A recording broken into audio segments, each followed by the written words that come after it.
મનુભાઈ બારોટ એમ કહેતા રજની ત્યારે સૂર ઉપર ન જાય ત્યારે એમ કહેતા કે બેન ભુજ ન પહોંચાય તો અંદર ઉતરી જોઈએ, આમાં સૂર્ય ન પહોંચાય તો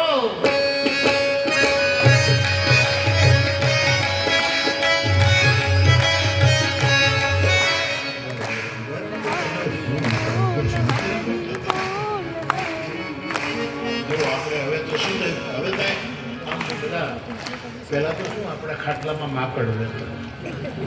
હવે તો માકડ બધી લહેરું જતી રહી. મોરારજીભાઈ દેસાઈએ આપણા હાસ્ય કલાકાર ગુરુજી શાહબુદ્દીનભાઈ